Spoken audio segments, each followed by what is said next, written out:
আজি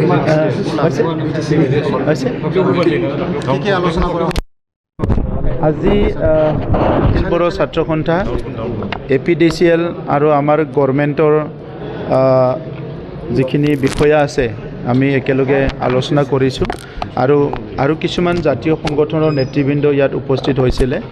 মূলতে যিটো পৰ্বতজৰাৰ যিটো প্ৰকল্পক লৈ পেলাই যিটো পৰিৱেশ হৈ আছে ইয়াৰ ওপৰতে আলোচনা হৈছে আৰু আজি পুনৰ আমি যিখিনি মিটিং হ'ল ইয়াত দেখাইছোঁ যে এই যে প্ৰকল্প ইয়াত যিখিনি কথা আমি বিভিন্ন মিডিয়াৰ জৰিয়তে বিভিন্নজনে কোৱা আমি দেখিবলৈ পাইছোঁ কি আমাৰ মাটিবিলাক লৈ যাব বা কিবা কৰিব, যে আজি পুনৰ আমি এইটো ডিছকাছ কৰিছোঁ যে ইয়াত চাৰ্কল অফিচৰ পৰা প্ৰেজেণ্টেশ্যন ৰখা হৈছে যে কোনো এজন ব্যক্তিৰ 1 বিঘাও মাটি, এইটো বস্তিৰ মাটিয়ে হওক বা খেতিৰ মাটিয়ে হওক, যাৰ নামত আছিলে সেই মাটিবিলাক কোনো কাৰণতে এনক্ৰ'চ কৰা নহ'ব বা এভেকশ্যন কৰা নহ'ব বা সেই মাটিবিলাক লোৱা নহ'ব, এই কথাটো ইনচিয়ৰ কৰা হৈছে।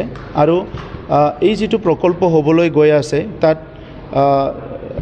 সব ফালৰ পৰা মানে বায়'ডাইভাৰ্চিটিৰ ফালৰ পৰা, পলিউশ্যন ফালৰ পৰা, এই ইণ্ডাষ্ট্ৰীৰ পজিটিভ আৰু নেগেটিভ যিবিলাক বাই প্ৰডাক্টবিলাক হ'ব ইয়াৰ ইম্পেক্ট আৰু এফেক্টৰ পৰা সব কথা ডিছকাছ কৰা হৈছে। গতিকে আজিৰ সময়ত সবে অনুভৱ কৰিছে যে আমি দীঘলীয়া এটা সংগ্ৰাম কৰিছোঁ, ইয়াৰ উদ্দেশ্য আছিলে সংঘৰ্ষ আৰু নিৰ্মাণ।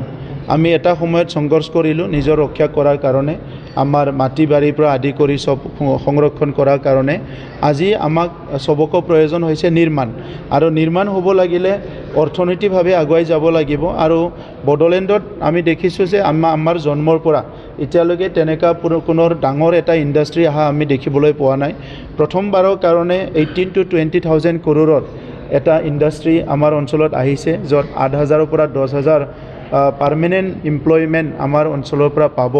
সেই ক্ষেত্ৰতো চাই অনাগত সময়ত আমাৰ যুৱ যুৱতীসকল যিসকলে আজি ডিগ্ৰী লৈ আছে, বিভিন্ন টেকনিকেল কোৰ্চবিলাক লৈ আছে, সেইসকলৰ এমপ্লয়মেণ্ট আৰু জব বা তেখেতসকলৰ অনাগত দিনত সংস্থাপনক লৈ পেলাই আমি চিন্তা চৰ্চা কৰা হৈছে। আৰু সেইকাৰণে আমি ইণ্ডাষ্ট্ৰীটো হোৱাটো বিচাৰিছোঁ, কিন্তু not at the cost of কাৰো যাতে 1 বিঘাও মাটি বা কোনো গাঁৱৰ ক্ষতি হোৱাকৈ বা কোনো সমাজৰ ক্ষতি হোৱাকৈ এই প্ৰকল্পটো বনোৱাটো আমি কোনোৱে বিচৰা নাই।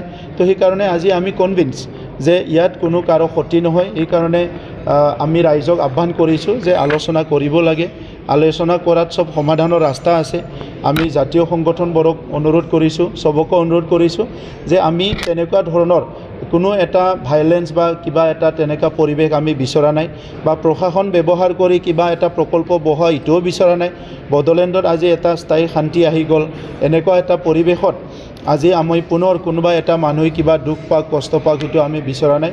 তো সেইকাৰণে এই প্ৰকল্পৰ নামত মই পুনৰ আমি BTC অথৰিটি হৈ পেলাই এনচিয়ৰ কৰিছোঁ ইয়াত কোনো এটা ব্যক্তি, কোনো এটা গাঁৱৰ কোনো এজন প্ৰাইভেট প্ৰপাৰ্টিটো ইয়াত লোৱা নহ'ব বা তেখেতসকলৰ সা সম্পত্তিটো এনক্ৰ'চ কৰি পেলাই এই ইণ্ডাষ্ট্ৰীটো কৰা নহ'ব।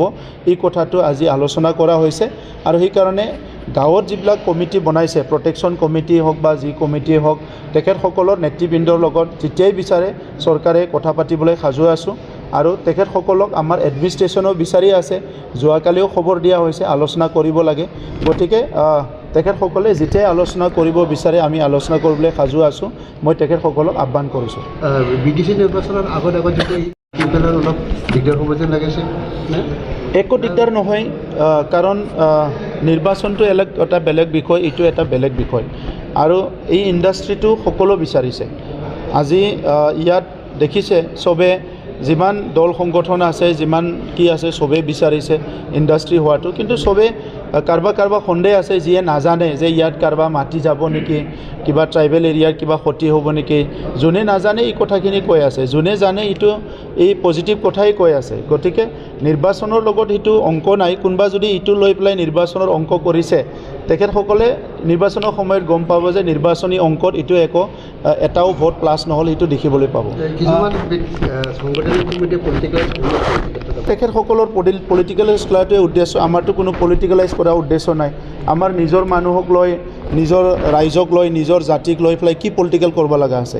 পলিটিকেল কৰিব লাগে, যিটো ফিল্ডত কৰিব লাগে এইটো পলিটিকেল হৈয়ে আছে, কিন্তু কোনোবা মানুহৰ মাটি হওক, কোনোবা মানুহৰ ঘৰ, কোনোবা সম্পত্তি, কিবা এটা অৰ্থনীতি উন্নয়ন, সেইটো লৈ পেলাইতো আৰু পলিটিকেল কৰিব লগা একো নাই।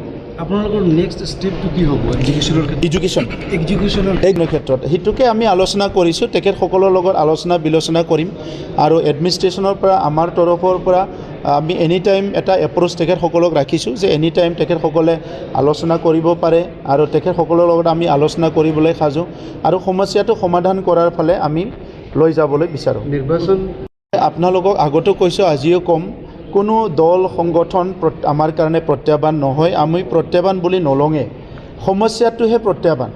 মানৱ জাতি জন্ম পোৱাৰ পৰা আজিলৈকে যিবিলাক সমস্যাৰ সন্মুখীন হৈছে, এই সমস্যাবিলাক সমাধান কৰিব নোৱাৰিলে এইটো প্ৰত্যাহ্বান হয়। গতিকে আজি বড়োলেণ্ডত এটা সময়ত অশান্তি আছিলে, বন্দুক বাৰুদ, হিংসা, মৰামৰি, সেই সময়তো ইলেকশ্যনত কেম্পিং কৰিবও পৰা নাছিলে, সেইটো এটা প্ৰত্যাহ্বান আছিলে। আজি বড়োলেণ্ডত শান্তি ঘূৰি আহিল, গণতান্ত্ৰিক বাতাবৰণ ইমান ধুনীয়া হ'ল, জাতি জনগোষ্ঠীৰ মাজত মৰম স্নেহ বিশ্বাস ঘূৰি আহিল, ইয়াৰ পিছত আৰু কি প্ৰত্যাহ্বান থাকিব? ৰাজনৈতিক দলবিলাকতো ইলেকশ্যন খেলিবই বনাইছে, চ' তেখেতসকলে আমি থাকিলেও নাথাকিলেও, আমি ক'লেও নক'লেও, আমি চেলেঞ্জ হিচাপে ল'লেও নল'লেও ইহঁতেতো ইলেকশ্যন খেলিবই। গতিকে তাৰ মাজতে আমিও কৰিব লাগিব।